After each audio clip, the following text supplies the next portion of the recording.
Let's get into the day's news, and plenty of it that's around. Now, you would be pleased to know that we have a Prime Minister who feels our pain. Now, he doesn't do that with any of his actions, but of course he says it in speeches. He did so on Friday where he said, "I feel your cost of living pain." And why wouldn't Anthony Albanese be the man who absolutely feels our pain? I mean, he's the guy who, of course, decided to increase petrol taxes to 49 cents per litre, refuses to cut it because that, of course, would help people. He's the guy who took $1,500 out of the automatic tax return for 10 million voters in Australia.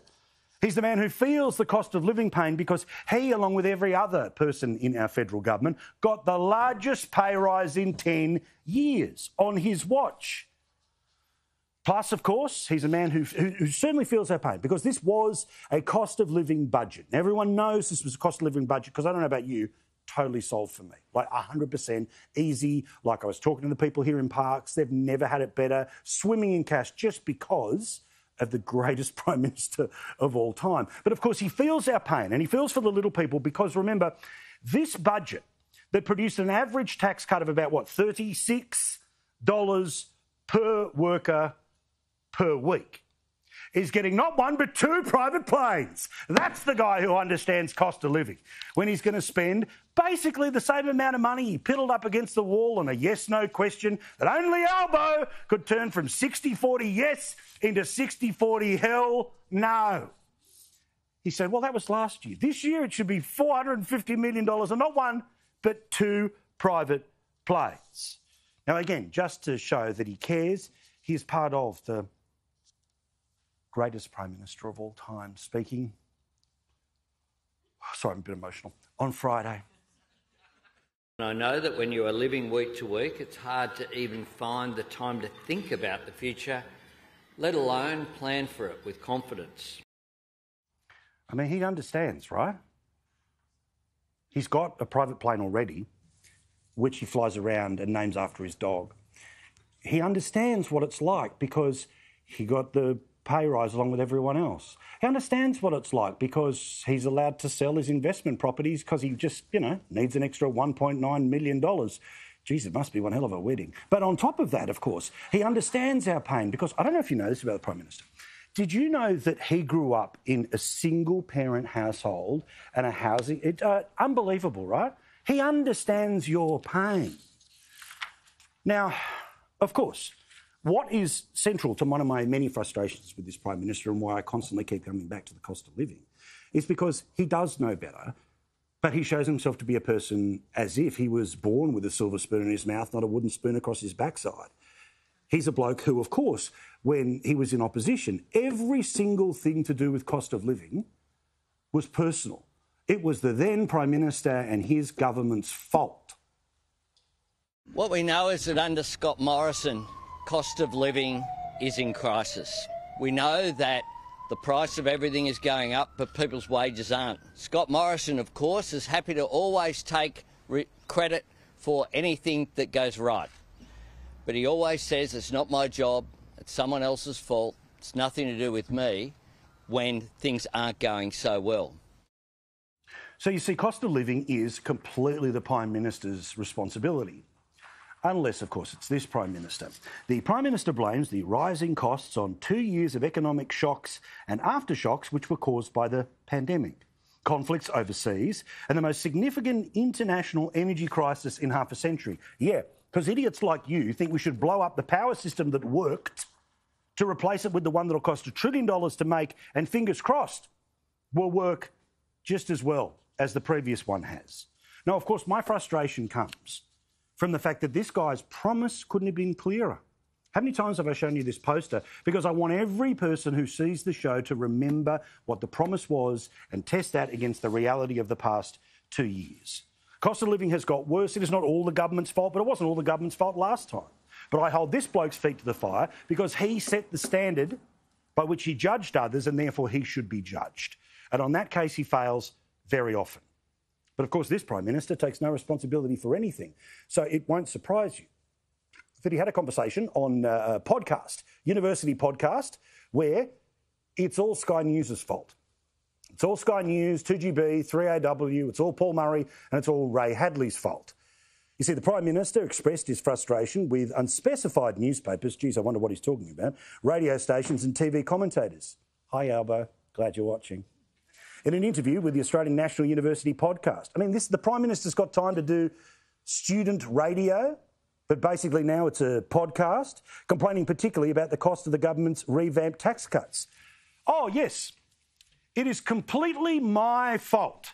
It is completely Sky News Primetime's fault. It is completely Ray Hadley's fault that when you told your Labor MPs that the tax cuts were a, and I quote, solution to cost of living, that while the rest of the media, that of course play games for access, don't want to upset the dear leader at all, well, those of us who couldn't give a tuppence whether he calls us or not, or ignores us, or even tries to threaten ever so passively aggressively our existence at times, that the reality of the tax cut was too little too late. Remember, even when they launched this thing, it was all about thousands of dollars at the end of the year, but the reality was you pay your tax per week. You pay your tax per fortnight. You pay your tax per month, which is why I've said since day one, too little too late. When your energy bill goes up by the amount that it has, when the petrol bill goes up, let alone everything else. Notice they never talk about insurance. Well, of course, that has also gone up by the best part of what? More than 20%. But too little, too late tax cuts. Well, if you earn just $45,000, it's $15 a week.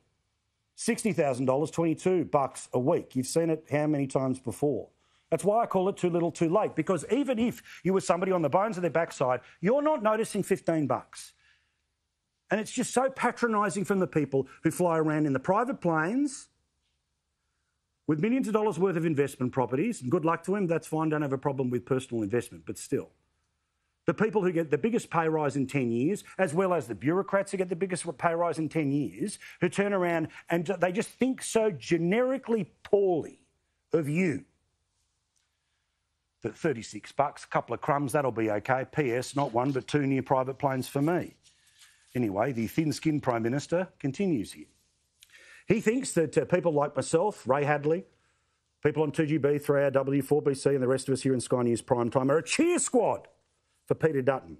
This is because some of the transcripts that he reads when Peter Dutton does interviews with us essentially is him just saying, yes, I agree, because maybe he does agree with the premise of the question that he's just been asked. Not everything is to be put through the ringer of the ABC where they try to kind of fit you up as being a mini Trump. Well, thankfully, of course, we have no evidence whatsoever of the Prime Minister or Labor Party leader agreeing with people when he's getting interviewed. The economic and budgetary circumstances have completely changed since the Stage 3 tax cuts were first announced. Well, the economic circumstances have changed, Laura. Is there actually scope for the government to prosecute an ambitious agenda in the face of it? There is. Albo's not very pleased because Labor remains strongly opposed to the plan, don't you, Albo? Well, we are opposed to the plan. I barely recognise... Do you know what a glow-up means? Yeah, I do. It's good to get out and about, isn't it? Yeah. Now, what he would prefer, that the role of the media is to say everything is awesome, there's not a problem, every solution's incredible, P.S. can we help organise your Bucks weekend? The reality is that there are, yes, those of us that didn't vote for him. Those of us who don't think that he is the second coming, and those of us who also can see that sometimes the emperor doesn't have any clothes. And as unpleasant as that is to mentally think about, the reality is, just like most of the media was oh so critical and oh so personal last time, there are plenty of us who just want to use the same standards on this bloke. We continue. Albanese said that he considered long-form pieces in the newspapers as being far less frequent, and newspaper front pages tended to be gone tomorrow because there isn't any substance to it. Well, I hope that he read what Peter Credlin wrote today in the weekend newspapers, because it was all about how the Prime Minister no longer deserves the benefit of the doubt. He is the emperor with no clothes. As Peter writes, sadly, we now see Albo for what he is, weak, not across the detail, greedy for the trappings of the job despite the suit, still raging hard left activist from his youth. All the stuff that we told you before the last election and we've been telling you every day since.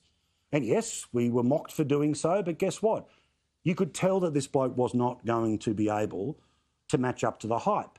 But most of the media, of course, well, they go with the hype. I told you last week about a great editorial that Chris Kenny did on this very subject here on our airwaves. He wrote a more detailed version, even in the Australian newspaper, which is, what is the point of the spectator Prime Minister? Anthony Albanese is shrinking before our eyes like an empty Twisties packet on a heater. Failing by his own criteria, running from his responsibilities, he's a diminished Prime Minister, unable or unwilling to exert whatever authority he can muster. And perhaps one thing that the Prime Minister needs to remember before he wants to blame the media who disagree with him as the reason why he is not having the greatest run. The reality of this bloke is that he was not elected by the majority of Australians. The Labor Party at the last election got one of the lowest votes it has got in decades. Just 32% and a bit of Australians actually voted for the Labor Party. Now, yes, preferences from the Greens and all the rest of it means they got to the place where they won 2 more seats than they needed to form a majority. But that is the reality of the electoral politics. The vast majority of people didn't vote for him. So surprise, surprise, if the vast majority of people from time to time may actually notice that he isn't that amazing. But of course, rather than focus on the failings of the government, holding the government to account for its own failings, we know where most of the media is that likes the new arrangement of a Prime Minister who helps tuck them into bed at night by giving them interviews or sending them text messages about what's going to be happening tomorrow. Get Dutton.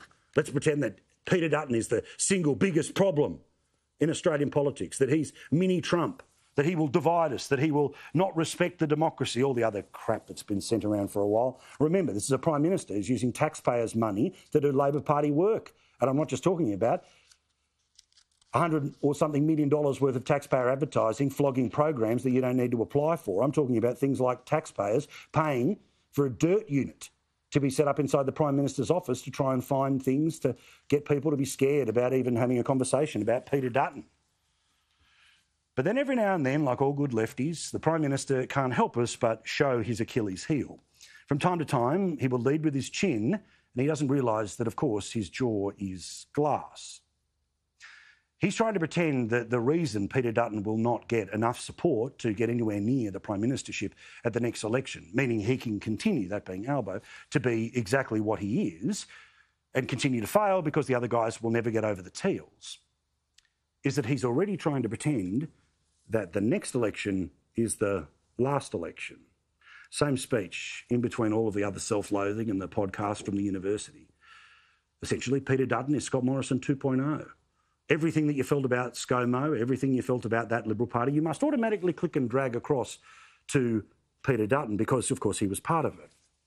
Now, I have a little warning for the Prime Minister and his political mates whose job, it seems at times, is to hate watch this show to know how normal people are thinking. In 2019, the then Prime Minister, Scott Morrison, absolutely nailed the Labor Party.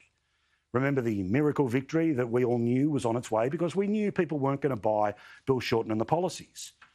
Well, by his own admission, one of the things, of course, that when you've won an election nobody expects you to do is to basically try to rerun the same logic at the next election.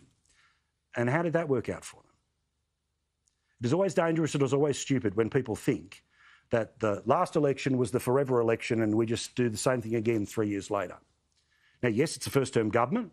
The likelihood is that they will end up in a minority government where idiots like the Greens and the Teals will end up with even more power. But the reality of voting in Australia right now is the Prime Minister is only just, and I mean just, in front when it comes to news poll, but he's behind on lots of other polls.